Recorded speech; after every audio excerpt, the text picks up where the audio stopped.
Salah satu dari sayapnya istighfar itu, salah satu dari sayapnya rezeki level 9 itu adalah ketika kita sedekah atau beramal dengan harta. Dan itu tidak boleh dipisah ya. Ini yang menyebabkan beberapa orang yang pengen dapat rahasianya rezeki level 9 itu kok nggak dapat-dapat dan tidak powerful. Itu sebab dia melupakan itu. Karena ada fase-fasenya di mana Allah itu kan mengampuni dosa itu tidak hanya dengan istighfar. Contoh misalnya jenengan punya utang sama orang sekian tahun, lali. Kan tidak cukup diistighfari. Misalnya lali 10 tahun, terus istighfar tok itu kan tidak bisa. Ya kita tuh dibayar.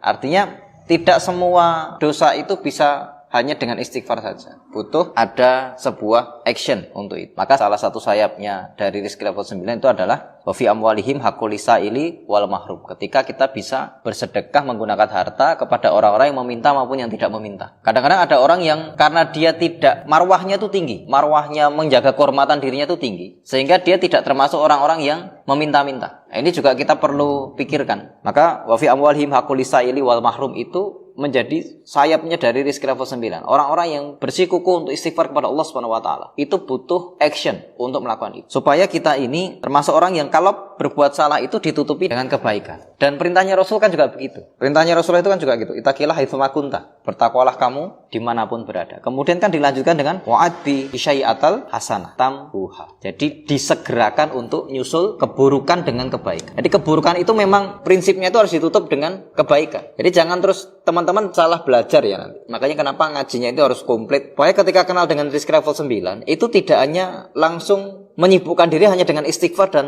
tobat nangis dewean tok, tapi tidak bermanfaat buat masyarakat. Jadi kita jangan sampai termasuk orang-orang yang hanya larut dalam dosa. Boleh larut dalam dosa, tetapi hanya di waktu kita bermunajat saja. Setelah itu harus bergerak. Nah setelah itu harus bergerak. Maka saat susul keburukan dengan kebaikan.